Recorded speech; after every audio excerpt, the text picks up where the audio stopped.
আসসালামু আলাইকুম ওয়া রাহমাতুল্লাহি ওয়া বারাকাতুহু। সম্মানিত ভিউয়ার্স, দর্শক শ্রোতা মণ্ডলী, আমরা সালাত কোর্সের 85 নম্বর পর্বে জানবো খুসুফ বা চন্দ্রগ্রহণ বা সূর্যগ্রহণের এই সালাতটি কিভাবে আদায় করতে হবে, নিয়মটা কি? নিয়ম হলো এর জন্য কোনো আযান ইকামত নাই, বাকি আহ্বান রয়েছে। সুন্নাহ হলো আস-সালাতু জামিআ, এভাবে সালাত কায়েম হবে। এটা এভাবে মাইকিং হবে অথবা মুয়াজ্জিন সাহেব এভাবে ঘোষণা করবেন জোরে আওয়াজে, উচ্চ আওয়াজে যেন সবাই শুনে, গ্রামবাসী বা এলাকাবাসী। একবার বা একাধিকবার বলতে পারেন আসসালাতু জামিআ, আসসালাতু জামিআ, এরকম বলতে পারেন। আ এরপরে ইমাম সাহেব তাকবীর দিবেন, সূরা ফাতিহা পড়বেন। এরপর লম্বা একটি সূরা জোরে কেরাত করে পড়বেন। অতঃপর লম্বা একটি রুকু করবেন। রুকুতে রুকু তাসবিহ পড়বেন। অথবা রুকু থেকে সামি আল্লাহু লিমান হামিদা বলে উঠবেন এবং উঠে রব্বানা ওয়া লাকাল হামদ এটা বলবেন। রুকু থেকে ওঠার পরে সেজদা করবেন না। উঠে আবার কেরাত করবেন। সূরা ফাতিহা পড়বেন আবার। সূরা ফাতিহা পড়ে আবার আরেকটি সূরা, তবে পরের সূরাটি আগের সূরার চেয়ে শর্ট হবে। আগের সূরার চেয়ে শর্ট হবে। প্রথম সূরার চেয়ে। প্রথম রুকুতে যে লম্বা সূরা পড়েছেন তার চেয়ে শর্ট হবে। অথবা রুকুতে চলে যাবেন, দ্বিতীয় রুকুটি প্রথম রুকুর চেয়ে শর্ট হবে। মানে একটু কম সময় নেবে। অথবা রুকু থেকে মাথা উঠাবেন আগের মতোই সামি আল্লাহু লিমান হামিদা বলে উঠে বলবেন রব্বানা ওয়া লাকাল হামদ। এরপর সেজদা যাবেন, ২ টা লম্বা, লম্বা সেজদা করবেন। একেবারে লং সেজদা করবেন। প্রথম সেজদাতে দ্বিতীয় সেজদার চেয়ে লম্বা হবে এবং দ্বিতীয় সেজদা প্রথম সেজদার চেয়ে শর্ট হবে। ২ সেজদার মাঝখানে বসবেন ইমাম সাহেব। সেজদা করে উঠে আবার সেজদা যাবেন না, বসবেন। বেশ সময় বসবেন। এভাবে ২ সেজদা আদায় করার পরে ইমাম সাহেব দাঁড়িয়ে যাবেন দ্বিতীয় রাকাত আদায় করার জন্য। প্রথম রাকাতের নিয়ম অনুসারে যেভাবে আদায় করছেন ঠিক তেমনি হবে। এবার দ্বিতীয় রাকাতটি প্রথম রাকাতের চেয়ে শর্ট হবে, একটু কম সময় নেবে আগের চেয়ে। এভাবে দ্বিতীয় রাকাত আদায় করার পরে তিনি রুকু সিজদা শেষ করে বৈঠকে যাবেন, তাশাহুদ আত-তাহিয়াতু পড়বেন, দরুদ শরীফ পড়ে সালাম ফেরাবেন। আত-তাহিয়াতু, দরুদ শরীফ পড়ে সালাম ফেরাবেন। এবার আসি এর সালাতে খুসুফের খুতবা। সালাত আদায় শেষ হলো, এবার খুতবা দিবেন। ইমাম সাহেব সালাত আদায় করে খুতবা দিবেন মানুষদের উদ্দেশ্যে এবং এই খুতবাটি সুন্নাহ। মানুষদেরকে ওয়াজ নিষেধ করবেন, আল্লাহর ভয় দেখাবেন।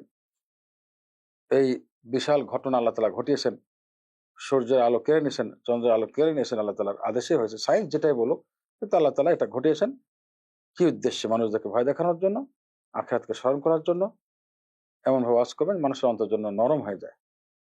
তাদেরকে বেশি, বেশি দোয়া করতে আদেশ করবেন, ইস্তেগফার করতে আদেশ করবেন। যেটা নাকি আয়েশা রাদিয়াল্লাহু তাআলা আনহার হাদিসে এসেছে।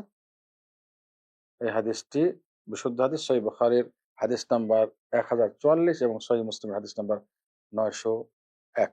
হাদিসের শব্দগুলো সহিহ মুসলিমের। আমরা হাদিসটি বর্ণনা করার চেষ্টা করছি। উম্মুল মুমিনিন আয়েশা রাদিয়াল্লাহু তাআলা আনহা বলেন যে সূর্যগ্রহণ হয়েছিল রাসূলুল্লাহ সাল্লাল্লাহু আলাইহি ওয়াসাল্লামের যুগে।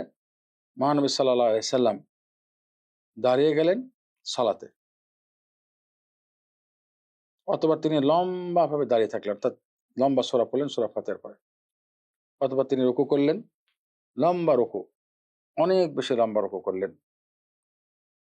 অথবা তিনি রুকু থেকে মাথা উঠালেন এবং আবার লম্বা অনেক সময় ধরে দাঁড়িয়ে থাকলেন সূরা ফাতিহা এবং অন্য সূরা মিলিয়ে দাঁড়িয়ে থাকলেন।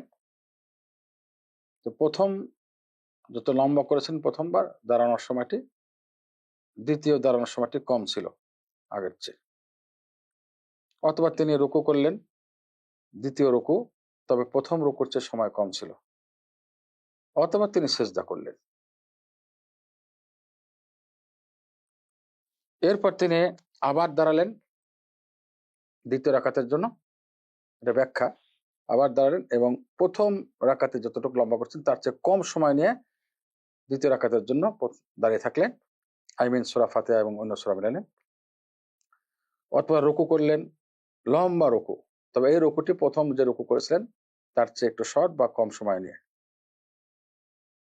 অথবা আবার রুকু করলেন লম্বা রুকু, যা প্রথম রুকুর চেয়ে কম সময় নিয়েছে।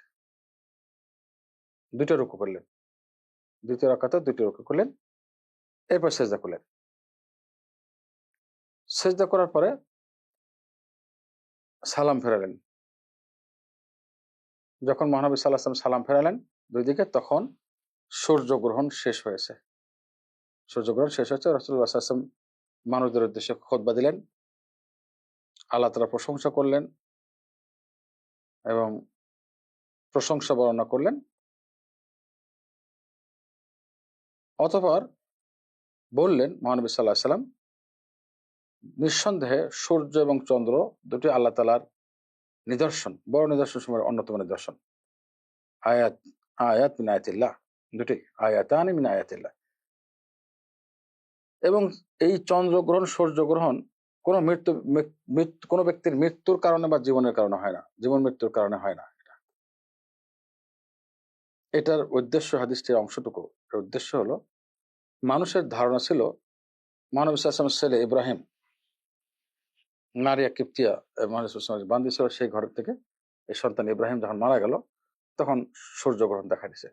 মানুষের ধারণা যে মহানবী সাল্লাল্লাহু আলাইহি ওয়াসাল্লামের সন্তান মারা গেল, এই জন্য বলে আল্লাহ তাআলা এই ঘটনা ঘটেছে। আল্লাহ রাসূল এটা উত্তর দিলেন যে না, কোনো ব্যক্তির মৃত্যুর কারণে বা জীবনের কারণে, কোনো ব্যক্তির জন্মের কারণে মৃত্যুর কারণে সূর্যগ্রহণ হয় না।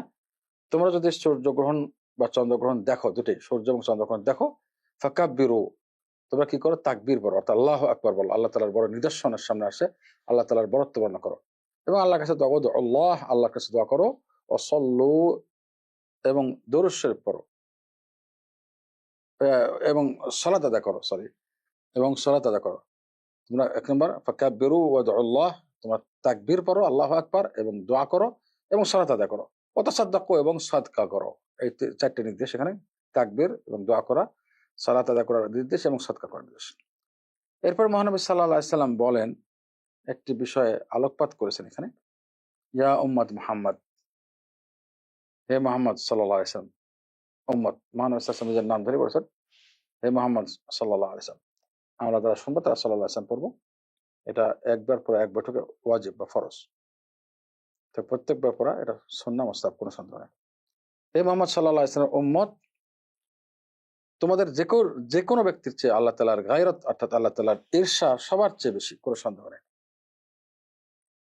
সবার চেয়ে বেশি ঈর্ষা, সবার চেয়ে বেশি। কোনো মানুষ, কোনো বান্দা ব্যভিচারী করবে বা কোনো বান্দি মহিলা ব্যভিচারিণী হবে, এটা আল্লাহ তাআলার ঈর্ষার কারণ। মানুষের চেয়ে বেশি ঈর্ষা করে, যে কোনো মানুষের চেয়ে বেশি। এবার আল্লাহ বলল, হে উম্মত মুহাম্মদ সাল্লাল্লাহু আলাইহি ওয়াসাল্লাম উম্মত, আল্লাহর কসম, যদি তোমরা জানতে যা আমি জানি, তাহলে তোমরা বেশি বেশি কাঁদতে এবং কম হাসতে। কাঁদতে বেশি, হাসতে বেশি, কাঁদতে বেশি, হাসতে কম। যদি আমি যা জানি তা জানতে, তাহলে তোমরা কাঁদতে বেশি এবং হাসতে কম। এরপর আল্লাহ বললেন, হাল বাল্লাগ, তো আমি কি আমার দাওয়াত পৌঁছে দিচ্ছি, আমার দায়িত্ব আদায় করলাম? এই প্রশ্ন করেন। সাহাবায়ে কেরাম সবাই একযোগে উত্তর দিয়েছেন, হ্যাঁ, আপনি দাওয়াত পৌঁছে দিয়েছেন এবং তাবলীগ করেছেন, এটার সাক্ষী দিয়েছিলেন। আসসালামু আলাইকুম ওয়া রাহমাতুল্লাহি ওয়া বারাকাতুহু।